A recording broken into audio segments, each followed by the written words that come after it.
Yo, salut à tous, c'est Chris. Est-ce que vous savez quelle est la différence entre un Eliez GX317 et un Renault Citybus?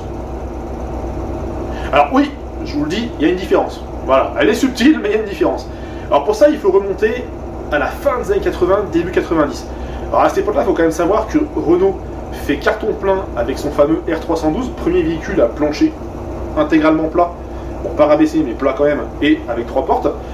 Sauf que, outre-Rhin, les constructeurs sont déjà passés dans la phase suivante et proposent déjà des véhicules à plancher plat surbaissé intégral et avec accès pour personnes handicapées. Donc en France, les mentalités commençant tout doucement à changer, on commence à se dire que ça serait normal que les personnes à mobilité réduite aient autant accès au transport en commun que les personnes valides, ce qui en soi est tout à fait normal. Et voyant ces évolutions outre-Rhin, les deux principaux constructeurs français, à savoir Renault et Eliez, alors Eliez oui carrossier, mais au fond de mon cœur c'est un constructeur, voilà, décidèrent, chacun de leur côté, de développer leur propre véhicule à plancher plat surbaissé. Pour cela, ils partirent sur la base, justement très connue, du R312, le fameux châssis CS. Ce châssis-là fut surbaissé et donna naissance à la version CS.S pour surbaissé. Eliez présenta en 1994 son GX317, le fameux Eliez Access Bus, et ce fut une révolution. Problème, de son côté, Renault n'était pas encore prêt. Renault travaillait à l'époque sur son Agora. Voilà, hein, donc il n'était pas encore prêt. Mais Renault, ayant peur du coup de voir ses ventes s'effondrer, vu que Eliez était déjà prêt à commercialiser son véhicule, ils décidèrent de forger une alliance commerciale.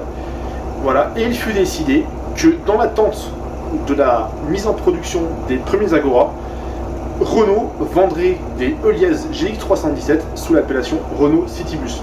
Donc pour résumer, ce sont bien des GX317 fabriqués dans les usines de chez Eliez, mais vendus par Renault.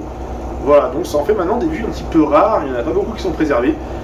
J'ai eu la chance de conduire celui des poteaux de chez Aspro en région parisienne, c'est une pépite. D'ailleurs, si vous êtes un petit peu fan des véhicules français, et notamment de Eliez, je ne peux que vous inviter à aller voir le leur lors de leurs nombreuses sorties. Ça vaut le coup, ils sont passionnés les mecs, et le véhicule est dans un état pépitaresque. Voilà un petit peu. Alors après, on peut se demander pourquoi est-ce que le GX317 est sorti avant l'Agora. Alors, je ne connais pas la réponse, je vous le dis sincèrement, je ne connais pas la réponse. Maintenant, si on compare les deux véhicules, qui sont tous les deux faits sur la même base, le GX317 est beaucoup plus rudimentaire que l'Agora. Voilà, c'est un véhicule qui est beaucoup plus simple. C'est vrai que dans le GX317, on n'a pas, au niveau des voussoirs, c'est pas aussi travaillé, on n'a pas toute cette isolation-là. Par contre, ce sont des véhicules plus rudimentaires. Alors peut-être que la production du véhicule a été plus rapide, je ne sais pas, c'est qu'une théorie que j'avance là.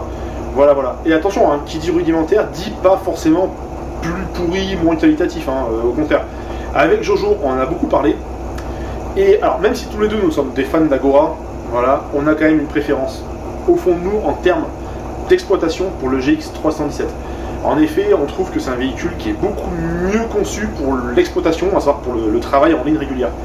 Donc voilà, que ce soit au niveau des commandes au tableau de bord pour le conducteur, au niveau de la réactivité du véhicule, au niveau de sa fiabilité et au niveau de son aménagement. Voilà, le fait d'avoir un aménagement plus épuré, ça fait que le conducteur a une vision intégrale de tout le véhicule.